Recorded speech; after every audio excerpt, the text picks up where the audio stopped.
There are 1,000,000 ways to die. We just wanna talk about it. Codeheads. Welcome back, all Codeheads. Here we are. Good to see everyone. We're gaining some traction. We are, and we can really only see each other, so thanks.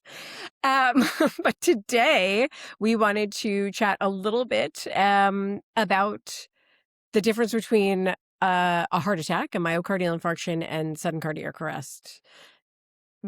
We know that lay people kind of use that term interchangeably, and they are not, in fact, interchangeable.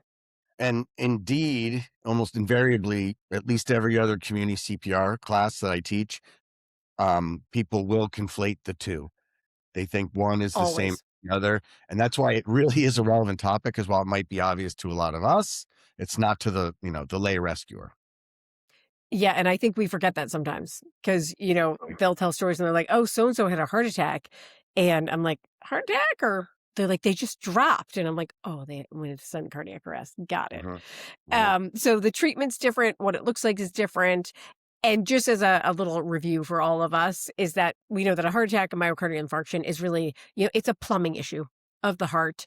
So it's really a circulation issue. So there's one or more coronary arteries that get blocked by a blood clot or a plaque buildup from all the fun stuff that we do in life. But it cuts off blood flow and oxygen to parts of the heart, and that causes damage or, death to that part of the heart tissue over time. So that can be minutes, hours, days, etc. Whereas the sudden cardiac arrest or just cardiac arrest is an electrical issue. So the heart's electrical system just malfunctions in some way, and it causes dangerous arrhythmias like VFib, VTAC, etc. And then eventually the heart just stops beating effectively, or it stops entirely. Right. So there's no blood whatsoever pumping to the brain, the lungs, anywhere, and you collapse. So you mentioned electrical conduction. So we are electric, and it's the electricity, in fact, that does inspire contraction, the actual what enables the perfusion of blood throughout our body. Correct. And that is really important regarding like the onset and timing of these events, right? Oh yeah.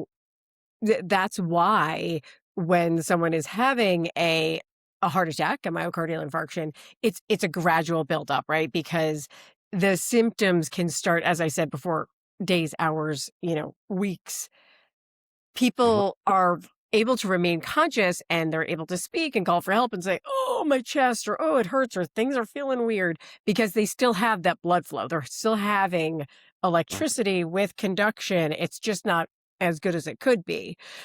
So it can take a long while versus cardiac arrest is sudden without warning. And we Mhm. really don't know. Boom. Yep. We collapse immediately because that electricity's gone. It's like when the power goes out in a hurricane. Boom. Right. Got no power. Can't turn on the TV. Can't turn on that heart. But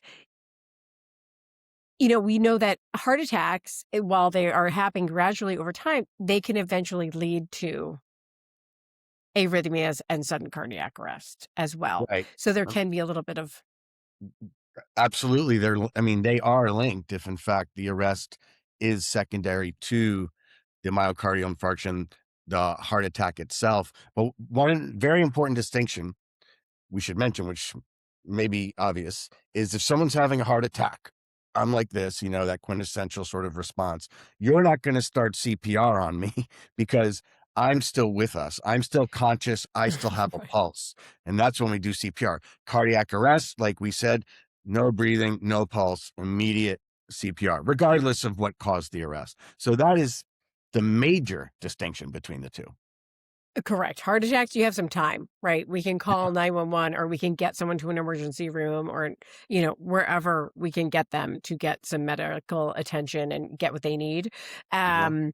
They're having, as we talked about, women have different symptomologies than men. It Yeah. can be that chest pain or pressure, the tightness, that left arm pain, the jaw, the neck, uh, extreme exhaustion, etc., shortness of breath. There can be a lot of things that I feel like every single day. But Yeah. I'm not having a heart attack every day. But that sudden cardiac arrest is that sudden collapse and you are unconscious. So that is the one that is, while they're both emergencies and they're both a big deal, the sudden cardiac arrest is the one that is like the true emergency that we really need to literally jump on, because we need to jump on their chest and get a pulse for them and make a pulse while they're not conducting their own heart rhythms. Right. And just to say, cardiac arrest obviously can occur because of, I don't know, drowning, like electrocution, a severe blow to the chest during a specific point, commotio cordis. Maybe one day we'll talk about that. Certain drug overdoses, inherited electrical conditions like long QT, all sorts of reasons. Or I get shot in the head. That's a good one. So that would arrest pretty instantly. That's not an electrical conduction issue. Not to be And you're not coming back from that. no, CPR won't help, but do it anyway. Put the pads on, start CPR. So, we know that time matters, right? So time matters when you're having a heart attack, getting them to a place where they can be reperfused and get rid of those clots or plaque or whatever's stopping their heart or their circulation from flowing appropriately.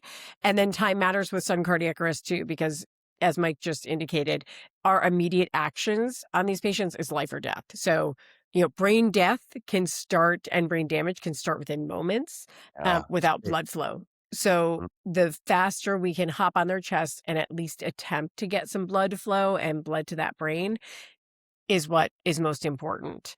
And, starting compressions and using an AED is so crucial. And for both of these, calling 911 really at the initiation improves survival from both events.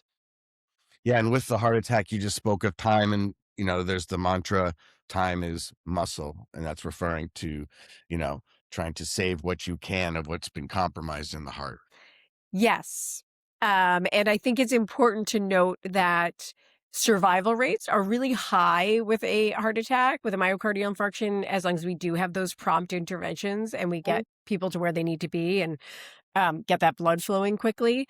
And with sudden cardiac arrest, the overall survival rates are lower, but that's kind of why we do what we do. And that's why we have this podcast to talk to people and talk with you guys about, the best ways to improve our survivability of these events, because the more people having knowledge and thinking about this every day and jumping on someone to start CPR if they see them down, or at least assess the need for CPR and use of an AED is huge. And that's what we're trying to do, is spread the word and get more bystanders, more people to help and support in times of sudden cardiac arrest. So, a heart attack, just to final reminder, is a heart attack is when the heart's starving for blood, that heart muscle starving for blood, and a cardiac arrest is when the heart stops pumping blood altogether. So when the heart is no longer pumping on its own, that's when we need to jump on the chest and start pumping externally to get that blood flowing. So until next time, Codeheads, keep that CPR going. There are 1,000,000 ways to die. We just wanna talk